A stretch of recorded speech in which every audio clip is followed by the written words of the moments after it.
미국 오하이오주 캠든 카운티 인구 7,000명의 조용한 마을. 이곳엔 이상한 폐도서관이 하나 있습니다. 지도에도 인터넷에도 그 존재는 없습니다. 하지만 가끔 주민들 집에 도서 반납 알림이 도착합니다. 보낸 사람은 없습니다. 그 책은 언제 대여했는지도 모릅니다. 그런데 누군가는 기억하고 있었습니다. 에밀리 29, 문학교사. 그녀는 어느 날 우편함에서 오래된 타자기로 친 편지를 받습니다. 배신 기한이 지났습니다. 49년 섹션 기억. 자정에 책 없이는 출입할 수 없습니다.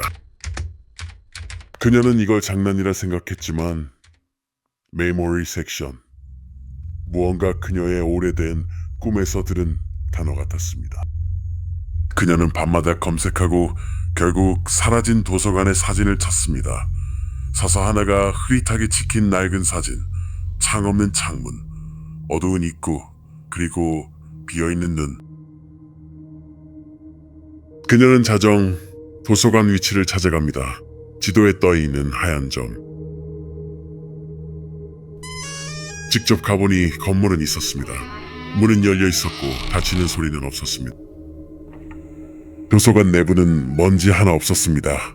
그러나 전기는 들어오지 않고 공기는 너무나도 조용했습니다. 책 한 권, 그녀의 이름이 쓰여 있었습니다. 에밀리에게 잊었을 때만 읽어. 책을 읽기 시작하면서 잊고 있던 기억이 돌아옵니다. 어릴 적 악몽, 잊었던 이름, 그리고 항상 그녀 뒤에 서 있던 존재. 그 존재는 눈이 없었습니다. 대신 검은 칠판 같은 얼굴, 입은 없지만 속삭임이 들렸습니다. 기억하면 떠날 수 없어. 그녀는 도서관 깊은 곳에서 자신의 이름이 적힌 수백 권의 책을 발견합니다.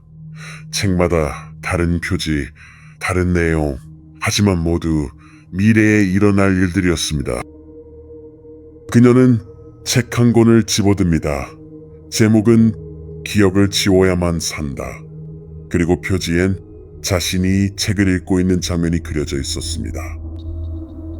책을 펼치자 과거의 자신이 그 대신 그녀에게 속삭입니다. 넌 여기 다시 오면 안 됐어. 넌 그에게 보였어. 그리고 그녀가 책을 덮는 순간 찰컥 도서관 입구가 스스로 닫혔습니다. 도서관 안 깊은 책장 사이 누군가 서 있었습니다. 눈도 입도 없는 검은 셔츠. 하지만 그녀는 분명 그를 기억하지 못합니다. 그녀는 책장 옆 흰 벽에 쓰인 글을 봅니다. 책은 읽되 끝까지 기억하지 말 것. 도서관을 떠나고 싶다면 반드시 책을 남길 것. 그녀는 거울을 지나칩니다. 그런데 거울 속의 자신이 먼저 걸음을 멈췄습니다. 거울 속 눈은 움직이지 않습니다. 그녀는 조심스레 책을 내려놓습니다. 그러자 누군가 귓가에 속삭입니다. 지금 떠나지 않으면 기억은 네 것이 아니야. 도서관 문을 나서는 그녀. 그 순간 머릿속에서 어떤 기억이 빠져나가는 듯한 느낌. 왜 여기에 왔는지, 무엇을 잊고 있었는지. 그녀는 어느 병원의 대기실에 앉아 있었습니다.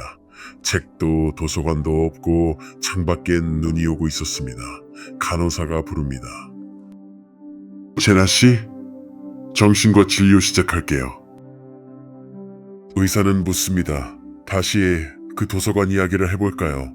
그녀는 멍한 눈으로 미소 짓습니다. 그게 제가 만든 얘기인 것 같기도 해요. 근데 이상하죠? 자꾸 생각나거든요. 진료실을 나오는 그녀. 복도 끝 거울 속에서 방금 의사와 나눈 대화가 거울 안에서 조금 늦게 반복됩니다. 그리고 그녀의 가방 속, 그곳엔 분명 넣은 적 없는 책이 있었습니다. 기억을 지워야만 산다. 그녀는 책을 꺼내 손에 올립니다. 이번엔 책 표지가 조금 다릅니다. 제목은 기억을 지운 자 다시 돌아온다.